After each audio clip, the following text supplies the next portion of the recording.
Welcome to my channel दैवशालाच vlog. इथे मी एक बाउल घेतला आहे, त्यामध्ये हा भिजवलेला 2 वाटी शाबू घेणार आहे। या शाबूमध्ये 2 चमचे शेंगदाण्याचं कूट टाकणार आहे, चवीनुसार मीठ आणि आता हे व्यवस्थित मिक्स करून घेऊ। आता शाबू कूट चांगलं व्यवस्थित मिक्स झालं आहे। आता मी इथे गॅसवर कढई गरम करायला ठेवली आहे, त्यात थोडंसं तेल ओतणार आहोत।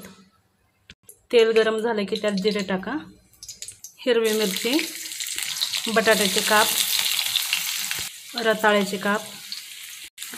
आता हे व्यवस्थित मिक्स करून घ्या। आता बटाट्यावरती थोडंसं मीठ टाका आणि व्यवस्थित मिक्स करून घ्या। आता गॅस बारीक करून झाकण ठेवून बटाटे 2 मिनिटं वाफवू द्या। आता बटाटे वाफलेत का नाही बघून घेऊ। हे बघा, बटाटे चांगले वाफले आहेत आणि हे रताळा पण छान वाफला आहे।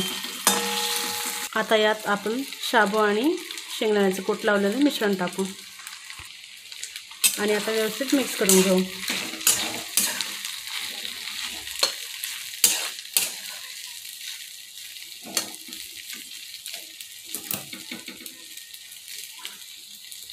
आता हे व्यवस्थित मिक्स झालं आहे, झाकण ठेवून 5 मिनिटं वाफवून घेऊ।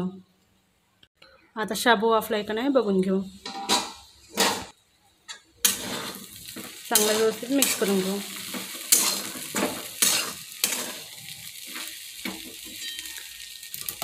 आता शाबू वाफत आला आहे, थोडा 2 मिनिटं अजून ठेवून झाकण।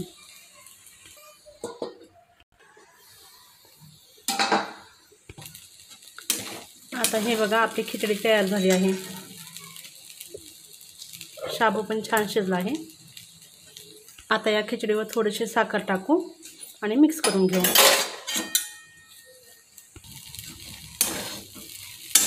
हे बघा, आता चांगलं व्यवस्थित मिक्स झालं आहे। आता एका बाउलमध्ये काढून घेऊ। आता हे बघा, ही खिचडी काढून घेत आहे। आता ही आपली साबुदाण्याची खिचडी तयार झाली आहे। नक्की करून बघा, खूप टेस्टी होते। आणि तुम्हाला माझा जर व्हिडिओ आवडला असेल तर प्लीज लाईक, शेअर आणि सबस्क्राईब करायला विसरू नका। Thank you for watching this video.